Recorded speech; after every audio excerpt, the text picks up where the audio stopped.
I have been with the organization for 6 years. For 3 of those years, I we actually had a home buyer savings program that we were doing. Um, and I was doing that with several of the people that came through the Duke Home Buyers Club. And the way our savings account is structured, so it's an internal account, and we have several ways that people can interact with it. Um, the way that most people that come into our organization, and not everyone comes into our organization as home buyers. A lot of people that we're working with currently are in housing crisis or housing instability. And so we have a match savings account that says if you do 8 of our financial coaching and you save towards a goal, you get a 15% match. So let's say you save towards 2,000, you're going to get $300 just for doing things that you need to do. A lot of people come in wanting some support with credit work. So helping to do disputes, maybe making payment arrangements. People come in. One of our first interactions of savings that a lot of people do is saving towards a laptop. Um, and savings is always recommended to start with a small goal. If you've never done something, to start with a big goal, you might get upset with yourself if you don't achieve it. But if you start with something small and you achieve that, then that says to yourself, hey, I can do this another time. So that's some of the ways that people interact with our organization is to save towards a laptop. Um, there's lots of financial coaching modules, pretty much to a lot of common things that people are wanting to do. People coming wanting to work on employment, we can help them do resume, cover letters. People looking for housing, we can do that also. Just everyday thing, budgeting. Budgeting is a big one that we try to have everyone do because through research and through things that we've interacted with along the way, we understand that budgeting is a piece of savings.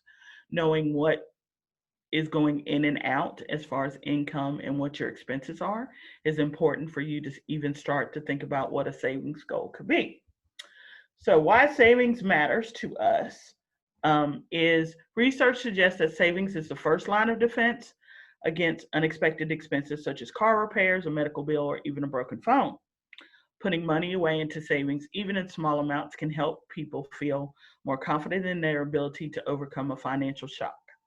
Saving just 1 month of expenses can help protect many households from unexpected emergencies or experiencing significant financial hardship. So I think about what it's been like for lots of people since COVID happened. And a lot of people, I won't say a lot of people, but some people, because they had already started with savings processes, had some fallback. Um, when there was job loss, when things were closed down, simply because they had started to save ahead of time. Um, the talking about saving in small amounts. So interestingly, I had a very cool thing happen this week in our office, which was there was a member that had been saving with us since 2017. Every 2 weeks, there was an automatic draft of $2.75. So he walked in the office yesterday to meet with us. He had moved to Greensboro. He walked into the office to meet with us and discovered that he had almost $600 that he can now use because he set up an automatic draft, which says, I'm automatically having this drafted out of his account. Honestly, he forgot that he had done that. And so had this pleasant surprise of, oh my gosh, I have almost $600 that I didn't even know I was going to have. And so for him, understanding that even a small savings like that can build to something. And I think sometimes we don't understand or know that because we go into savings and we think, oh, I've got to be saving lots of money. And maybe that's not what you need to do in the beginning. Maybe what you need to do in the beginning is something smaller. Non-savers indicate greater reliance on high-cost financial services such as pawn or payday loans. 71% of households face difficulty saving because of expenses that they didn't plan for. And more than half of households struggle to make ends meet after their most expensive financial shocks. So, we're going to talk about what are some of the common barriers that people come across when they're starting to save or even wanting to save. So, this first one is always interesting, and this applies across the gamut to all of the different people that come and meet in our office. Most people don't know that general rule of thumb is to spend no more than 30% of your income on housing. And if you're a renter, that is supposed to include your utilities. This was something that until a couple of years ago, I didn't know myself, um, and had to reassess back in my own income as to whether our housing was costing us more than 30%. We're right at 30%, with utilities. But that has also been a work, um, because I live in Chapel Hill, and renting prices in Chapel Hill are pretty high.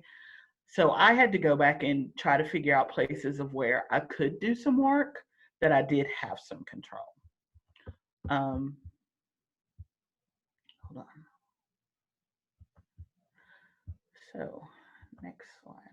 So some ways to knock down this barrier are, if you're planning to buy maybe further out, think about moving to an apartment that has a more affordable rent.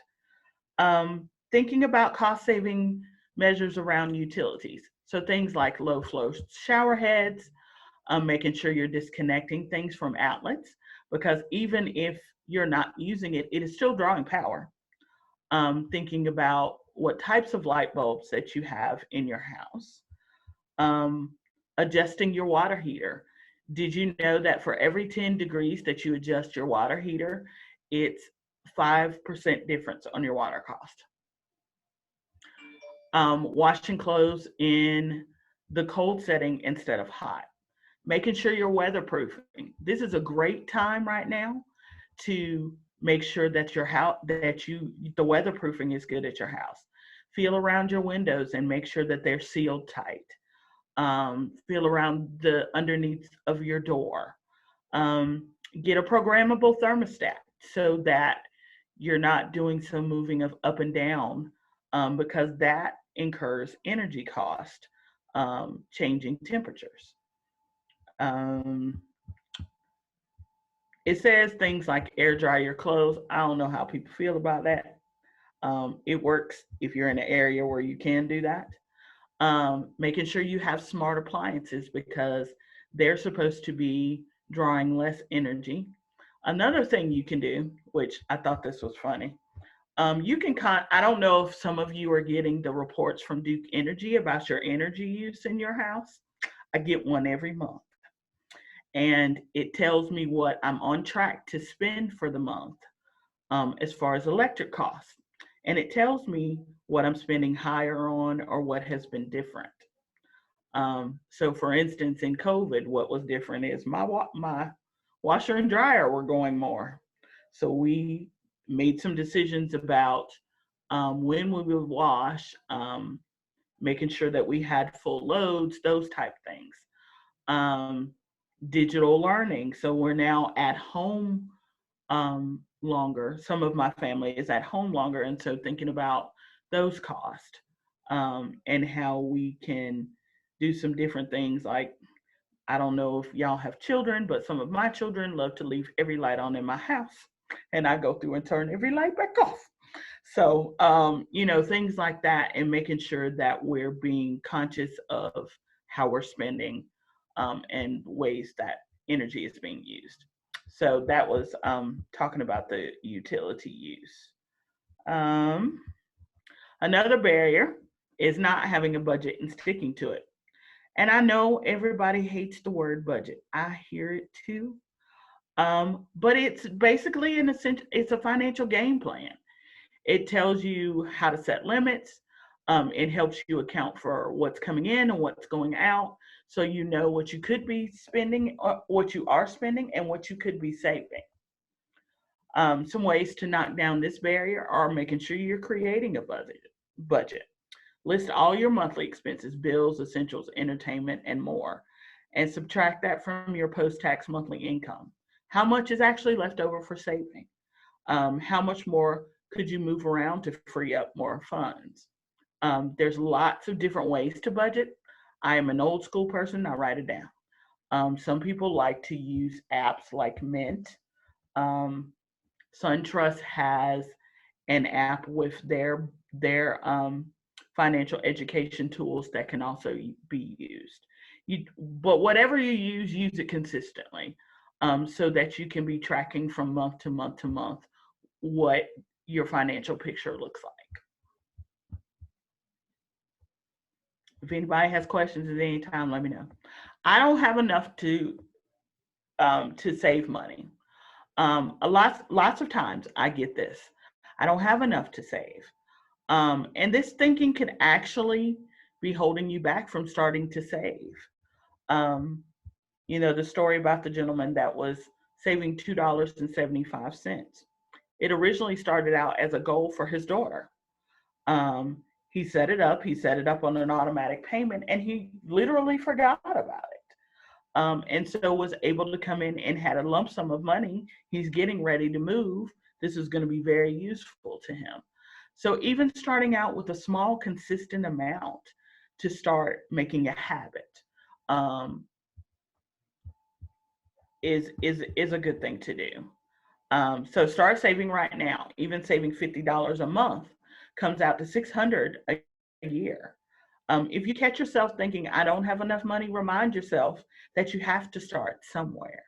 You can't build a habit until you start a habit, even if it starts with a small habit. Another barrier might be lack of a specific measurable goal. So a lot of times people say, I want to save money, but don't actually have a goal in mind, or don't have a goal in mind or something to save for in mind. So saving money is just like any other goal. It's much easier to achieve if you specify a target to reach. Making and achieving a goal helps to keep you accountable, lets you know if you're doing a good job or if you need to make an adjustment. Um, so I'm a big person on visual things. So whenever I make a savings goal, there is a picture of what that savings goal is. Um, the person that is thinking about that is saving for the vacation, I'm going to have a picture of the Dominican Republic on my refrigerator, to be able to visualize that's that goal that I'm trying to do. Saving towards a home. Maybe it's thinking about what kind of home you want and having a picture of that symbol to be able to say, hey, that's the thing that I'm saving towards. Ways to knock down this budget is to set a monthly savings target. Start small. When you hit that target, feel good about knowing that you stayed on track. If you don't hit that target, go back and see what happened and whether you need to make some changes. Or if it was just one of those months. Sometimes life is happening. Um, but when you get off of that track, start over again and go back to it. If you want to go up a step further, things like automatic drafts make it a lot easier, because it is coming out automatically, and is creating the habit a little bit for you. And so that is also a way of recommending to designate savings, is to make it automatic. So you can do that on your bank account. You can do that in various other ways. Another barrier, your own comfort zone to savings. I don't know about other people, but savings scared me to death. Like having some money that I'm not touching. What in the world? Um, and it was adding a new habit that I didn't have for a long time. So it's hard to add new habits to your routine, saving money included. So creating a budget, following it, setting savings targets, all these things could be new to you, which might be scary. And sometimes you may drop the ball. Um, the way to break this area is to ease into it. Don't set something that's difficult right out of the gate. So starting small so you can ease into the new habits. Once you get more accustomed to this new way of managing your money, then you can increase your savings targets. I tell when I was doing our home buyer savings, um, I would recommend that people have this conversation about we're saving as a family. So having the children included and having the children understand that we might be doing some things differently in order for us to save for this housing goal. If we want to save towards this house, then we might have to cut some things, do some things differently in order for us to be able to have this house. Um, Someone said it's really hard for me because I love the internet. I hear you. And finding people that are accountable. So I think this was why some of the home buyers came in and did our program, was because they needed some extra support and someone to be accountable to. And so having those conversations and finding people that will help you be accountable, but also will be helping you regroup and start again if something happens, is the other part of accountability. Um, because it's not always going to be perfect and things in life can happen. And so to have that support is pretty important. So some other ways you can look or things you can do to increase your savings. So we will I think at some towards December we have someone coming in to talk to you about couponing. I actually worked with that person um, doing our home buyers program, and she taught me even more about couponing than I knew at that time. I am a couponer. It drives my family crazy, but I am a couponer. And when you have boys that are over 6 feet, you really learn that food costs is a lot of what I'm spending. And so learning to have some savings measures with that. Store savings cards. So, I have my grocery store cards, I have my Big Lots cards, I have all of these, and, are invested in those programs and making sure that I am getting the most money for my buck. Food Lion this time of year is, every time you go shopping, there is $20 towards a turkey. We do that every year. Things like that. Meal planning and shopping. I am a meal planner. I plan my meals um, every day of the week, and I shop accordingly to that. And so I go in with a list. I don't get anything that's not on the list. Um, and that has really actually been very helpful. For one thing, it helps my family know what's going to be for dinner that day, but also it makes me not buy other extravagant things that I would buy if I wasn't planning. I stopped buying name brand because guess what? The not name brands actually have to be of the same quality. It is required. Um, and so when I learned that and realized that, was I buying name brands because they were name brands, or was I buying name brands about taste? And sometimes going through the name brands, you might have to go through a different couple of brands because they may not taste exactly. But that has been a real savings for my family also. Keeping up with car maintenance. So making sure you're doing your oil changes and those things on time, tire pressure, those things, so that unexpected things are less likely to happen. I had a mechanic tell me once that, if you do an oil change, I have an older car. I won't tell you how old, but it's old. If you do oil changes in the time periods that you're supposed to do them, you will have to do very little maintenance. I've had my car 4 years now, and literally I have to do very little maintenance other than my scheduled oil changes. Um, Bringing lunch to work and not buying. Um, I know sometimes that can be harder. If you are an employee that has the meal card thing, the thing where you can swipe and get the meals at work. Um, but in the longer run, those things add up. And so being able to plan your day and bring your lunch is a way to increase your savings. Finding free and affordable ways to do entertainment.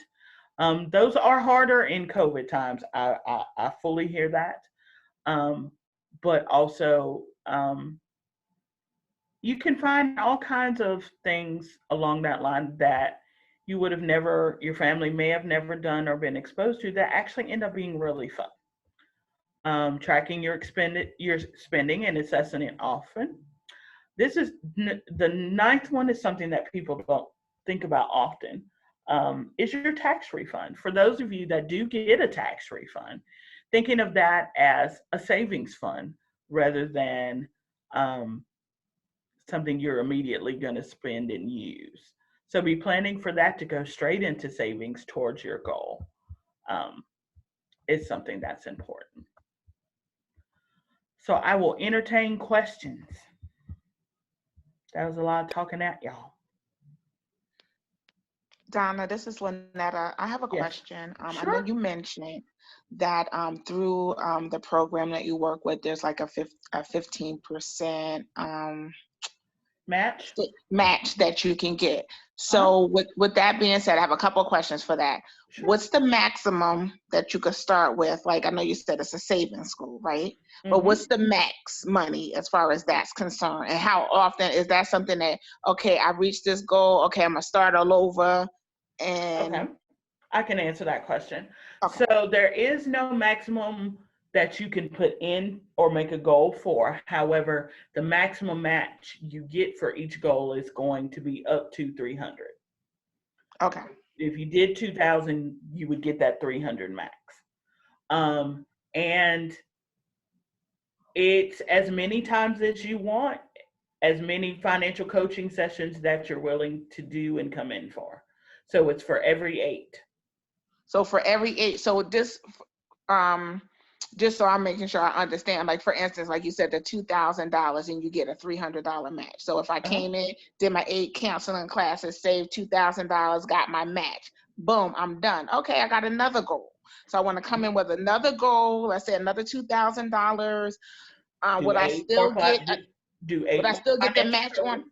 Yeah. Would I still get the match on that again because I started a new goal or no? Yes. I like this. I'm signing up. Thank you. Absolutely. Absolutely. Yes, I definitely want more information about that as well. So can you just clarify what exactly is being done with the classes? Is it anything that we're buying into? I No, guess, no, okay. absolutely. So anyone can be a member of our organization. Is the first thing. Everything is free, and it's the financial coaching is designed to be informative. It is designed to do some interactive things, and it's designed to give people more information about things that everybody needs to know. Um, we have a very extensive budgeting module that takes into account, um, entertainment, church ties, all of those things. It's very comprehensive in asking you what your budget is, and you can do that budget as many times as you need to. We also give you a copy of it. Our credit work is wherever you are with credit. So maybe some people actually need to know, we've had people be from the basics of what is a credit report, how can I pull it myself, how can the ones that we pull will not have a score. However, we can pull ones to where it shows you the information of um, what each of the credit companies has as far as that.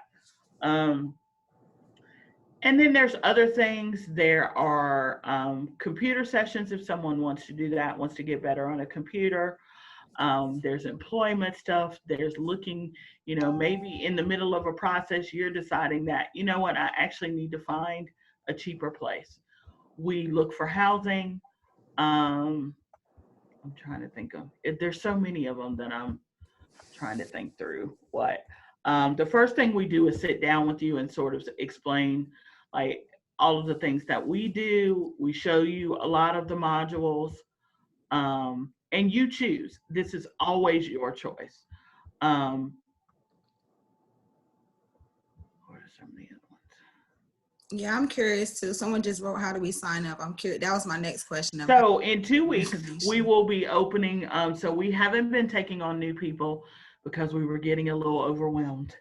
But in 2 weeks, we will start taking new people. If you go on our website, which I'm going to put in the chat, you can go ahead and sign up go ahead and do the referral form, so that when in 2 weeks we can start calling down and getting people scheduled for appointments. Would be the fastest way. Okay. Thank you. Uh-huh. So that's our website. When you go on the website, you click on, now I got to remember because I don't do it from this end. Would that be helpful? Hold on. No, I can do it faster if I look for it. Because for some reason. Okay. So when you go on the website, you click on Get Involved, Become a Member, and then you go to the Durham side, and at the bottom, there's a referral form. So that's where you fill it out. Where it says refer someone? Yes. To You the can refer seat? someone or yourself. It doesn't. Okay, Yeah. okay. Yeah, absolutely. Yeah, and that'll put you on a list. And so at the beginning of November, we will start calling and scheduling in new people. Thank you. Are there any other questions? I'm curious too, just, I definitely appreciate you sharing information about your program, your organization, just to make sure I'm identifying it correctly, and all the information you shared as well. I am also more interested in just like knowing that the interest rates has dropped in the bank. So with having money in the savings accounts or in the money market accounts since COVID has happened, the interest rates has dropped tremendously. So I'm just curious if you have any advice on kind of what to do or like where to move money so that you're making the most of your savings. That's a good question.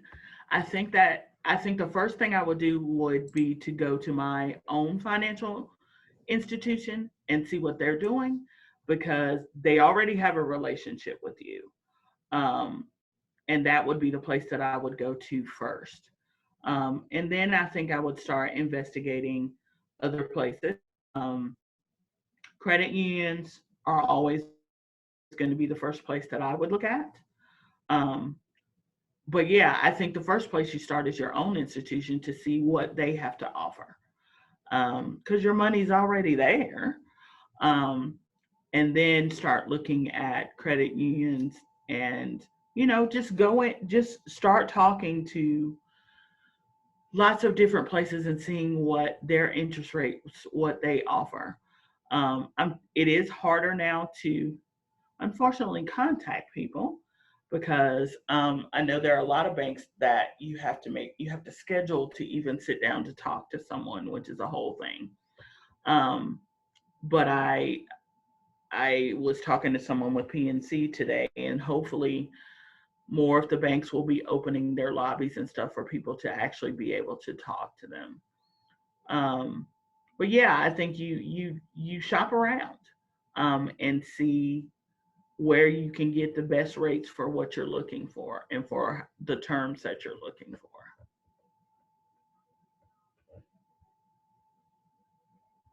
Are there any other questions? Yes, it's Lynetta again. I do have another Hey, question. sure. In regards to, I know you said it's like 8 sessions. Now, Uh-huh. how do you space up those sessions? You can Are they space them. weekly, bi-weekly? I'm just curious. Yeah. So that all of that is your choice. When I worked with home buyers, we actually did one a month because my home buyers were working. You can do them weekly. So it's any span of time that you choose to do. And what's the hours of operation? So right now it is 10 to 3, Monday through Thursday. And then on Thursdays, we have 5 to 7 hours. In the fall semester, so late January, we'll probably have more evening hours, because we'll have more advocates to be working those evening hours. So I'm sorry, one more question. With that being said, like say I come in for my first session, am I able to plan ahead for those next 7 sessions, like on my first session? You mean as far as scheduling appointments? Yeah, so everything will be Yes. scheduled ahead of time and, Yep, I can you just can do roll that. with it. Yep, you can do that. Okay. That's not normally the proactive, so it might shock some people, but yes, you can do it.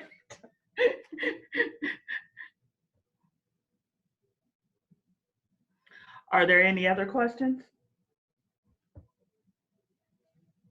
And in fact, scheduling ahead will keep you with the same advocate, so you don't have to retell your story, which is helpful if you got a plan. So the more sessions that you want to plan out, absolutely. I got a question sent to me. I think she was trying to ask you or ask the group, but she said that she called and left her name, and she was wanting to know that she still need to fill out the form.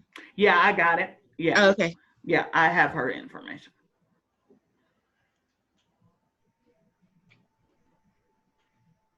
Are there other questions? I know I saw somebody said that they were a couponer. Me, I'm a couponer. Yes. How has the experience of couponing been for you? Like, how So hard it's was it interesting. for you to start and all of that? Yeah. No, I probably haven't been couponing in probably like 8 months, but I have my stockpile is ridiculous.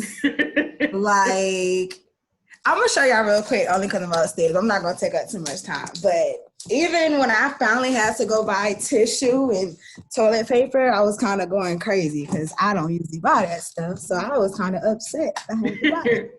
But I am that way also. even just like when everyone else was surgeon running and out to stuff. buy toilet paper, I was laughing because I was like, I got enough in here for. Yeah, exactly. Like all these are free. I get Yep. these for free, and I know I didn't pay more than $1 for any one of those, and that's just in there. I have some more in the closet, on the other side. So I love couponing. I love shopping, so I had to find Like, some I way. use detergent. I definitely need to only pay $1 for them. Yes. But it was Trying to amazing. get like that. I don't know how y'all do that. Right? I can never figure it out. I never get good coupons. The That coupon part. books I get always got dog food in it. I ain't got no dog.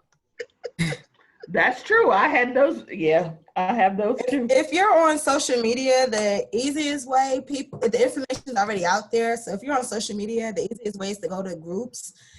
Just type in like Harris Teeter coupon, Walmart coupon, Dollar General is the best place to coupon at, and not Dollar General. Well, yeah, Dollar General coupon.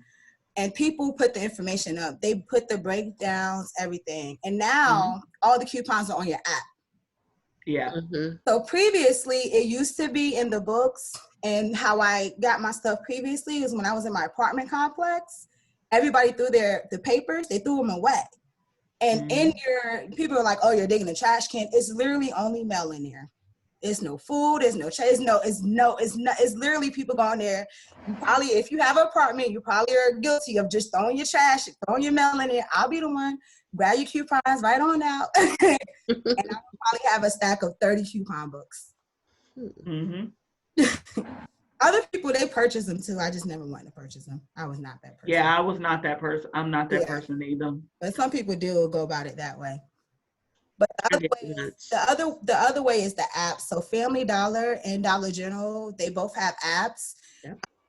And what I was doing previously is I would ask my fiance, my mom, everybody, I would just say, download this app. I would show them what to click, and I would just use their phone number.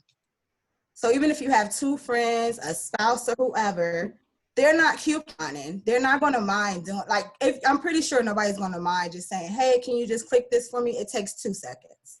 And when you're checking out, just type their phone number in instead of your phone number. And now you got double the amount of stuff instead of just your stuff. Just a quick tip. Yep. And those of you that have Duke Energy, I would get that home energy report. It tells you every way of what every bit of power in your house is being used, so that you do have some control and can change some of the things that are happening with that. How do you get that? Is that on the app for Duke Energy? Yes. Okay. Yes, and I get mine by email. Some people get it by on the app. I do mine by email. But yeah, it tells you, it projects your spending for the month. Every month it sends you a tip about, you know, some part of what they see that you're spending more on this, and here's the tip. I forgot what this month was. Oh, I think it was weatherizing was mine this month. And so they have been really informative and helpful.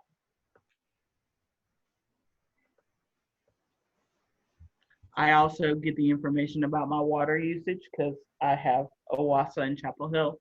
And so I get information throughout the month about my water usage also.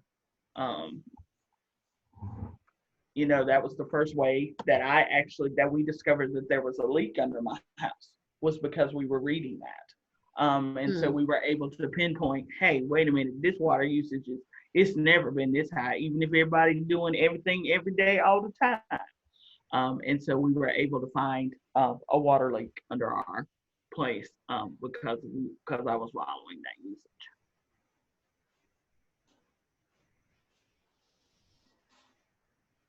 Deandra, I have a quick question for you. Can you hear me? So you said that the home that you bought, congratulations, by the way. Thank you. You said that it was originally a rental? Yeah, I found that out later. Mm-hmm. Oh, okay, because I've seen a couple of houses that I like, but they're currently being rented out, and I just kind of shied away from that because I didn't know if the owner was responsible for cleaning up after the tenants, or if they were just gonna say, here are the keys, have a nice day. Does anybody know if that's something that they're required to do, or?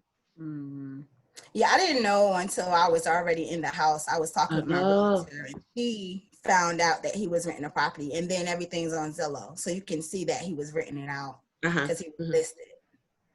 Okay, I was just wondering. I don't know the answer to your question. Maybe someone else. One thing that you definitely want to do when you buy a house is get a home inspection. And the house, it's much better if the house is totally cleared out so they can look at everything. But if there's damage to the house, then that's going to show up in the home inspection report, unless there's like, unless they can't get to it because of a bed or big bureau or something like that. But your realtor will help you negotiate those repairs, and generally, they'll make minor repairs, and hopefully you don't have anything major. That's something to do right away after you get the house under contract. But your realtor will also help guide you. If they think there's an issue with the house, they're going to pick up on it probably and let you know. Thank you.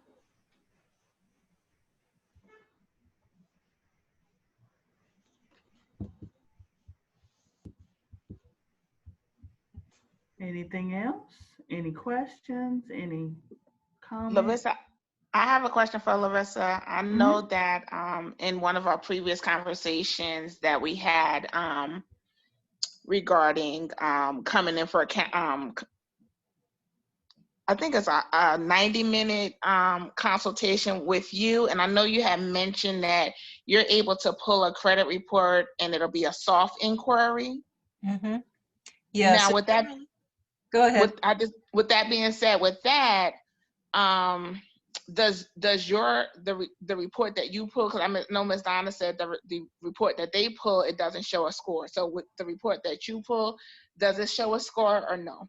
It does. Yes, Okay. we do a full report. So what I'm generally doing is just having the appointment be for an hour, and I'm going to pull the credit report maybe a half hour before and send you the consumer copy without your social security number or your date of birth or your scores, but I'm going to write down the scores in the email. And I'm also going to send you the analysis that they do. And so this is a mortgage lender style program, but because we're not a lender, it is a soft pull. It doesn't hurt the credit scores at all.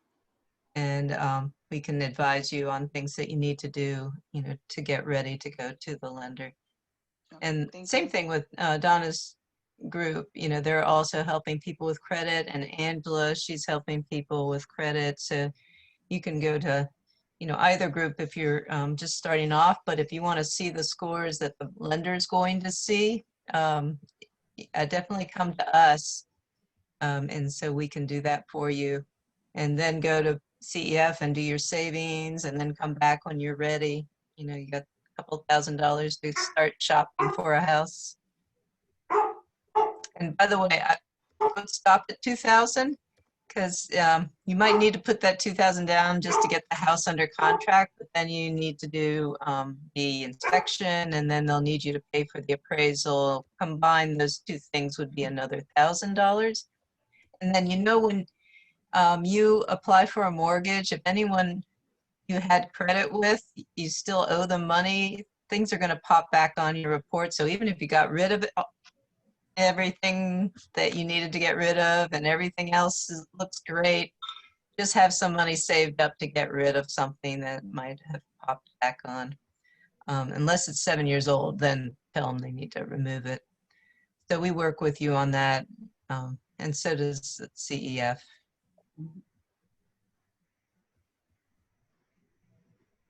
Thank you.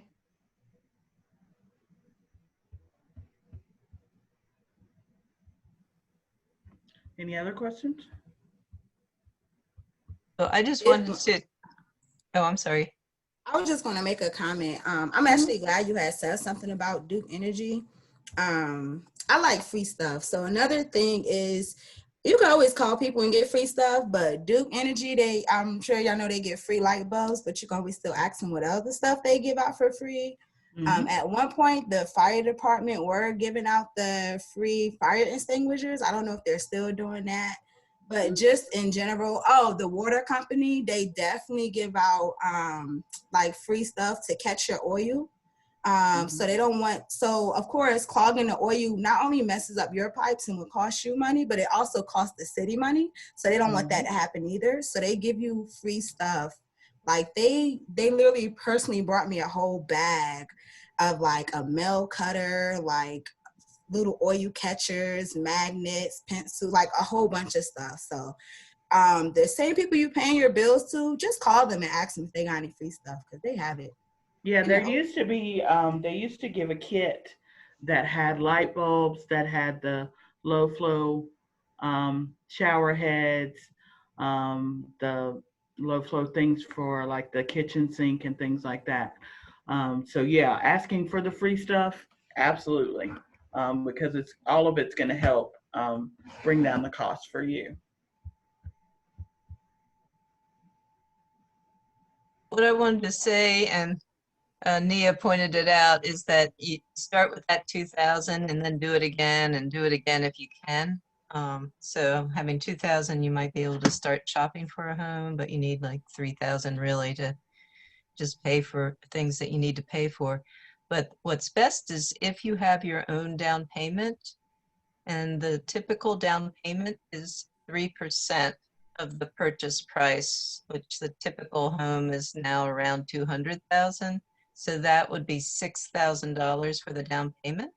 But you can use programs for the down payment, but it is best to have your own down payment. The lenders love that. And you don't have to depend on a program. You can do it yourself. And then the closing costs might be a 3% or around 6,000. And the seller can help with that. Anyone can help you pay closing costs. In addition, those programs that help you with the down payment, they'll put down money for you, or they can help you pay the closing costs. So when it says down payment assistance, it can be used for down payment or closing costs. But definitely you want to get the 2,000 goal up to 6,000 if you are able, and starting really early and getting those matches with Donna. If you can do it 3 times and that's $900. I mean, even if you invest in the stock market, you're not going to get a return like 15%. Exactly. And speaking of stock market, you do have great resources at Duke. You can ask Fidelity if you're ready to start investing, you know, what their options are as well.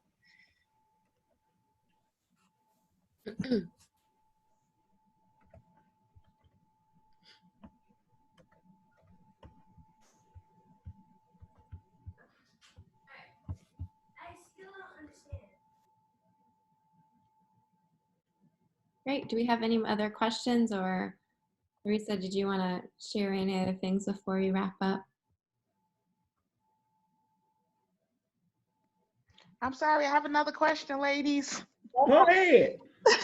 For just something that just came to mind, and I'm not sure, Ms. Donna or Ms. Larissa, is this something that, like, in your counseling that you go over, like, for the first time home buyers? Like, I went online yesterday and I was reading, like, one of the documents was like 50 pages of all the different things in regards to that down payment money, and all the stipulations and things of that nature. And any one of the like, if we come to sit with you, is that something that's offered to kind of say, okay, here, you know, do you provide like resources regarding first time home buyer programs that are available? And then also, I do know, like, in some cities, in the more like urban development areas, there might be some extra incentives. For instance, I was looking in Greensboro and I seen that they had something out there in the Greensboro area. In those sessions, do you kind of go over stuff like that as well? Yes, we tell you about the programs and also give you lists of lenders that use all the programs, and also realtors that are experienced with the programs. You want a realtor who likes to work with first-time home buyers. They work really hard for you because, you know, they know you don't have a big down payment, so they're also helping you find programs. So some cities have homebuyer programs. Durham is supposed to start a program next year. They don't have one right now. So the main source of programs is the NCHFA, that stands for North Carolina Housing Finance Agency. And their website is nchfa.com. And they put all the home buyer programs out there. Whether you're a first-time home buyer or not, you can get down payment assistance. And if you're a first-time home buyer, you can combine programs. You can get down payment assistance and a mortgage tax credit. And then lenders have their own programs if they belong to the Federal Home Loan Bank and you work in education or healthcare, which just about everyone at Duke should be able to get the higher amount offered by the Federal Home Loan Bank. Not all banks belong, and surprisingly, some credit unions do belong, and they can help you up to $7,500 if you're in healthcare, education, or first responder. And the Federal Home Loan Bank money, though, that is limited to people under 80% of area median income. And do you have to be a first-time home buyer? I think there is some exceptions. You always have to be under 80% of area median income. If you're considered one of those professions that's a community partner, I think there may be some other, you know, flexibility as well. Can you say the name of that one more time? So it's the Federal Home Loan Bank program.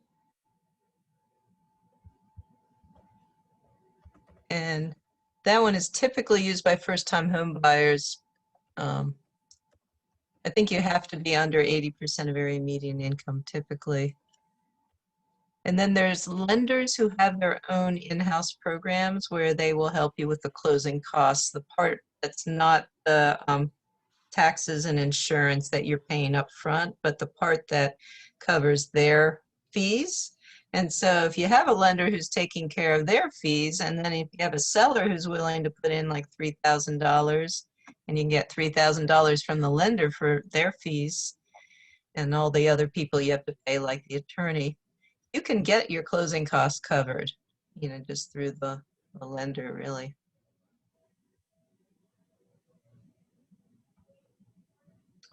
in the seller combined. Usually you can get it covered.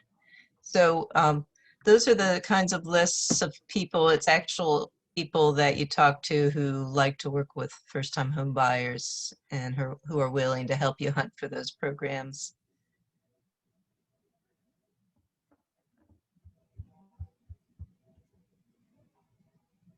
Any other questions for Donna or for me?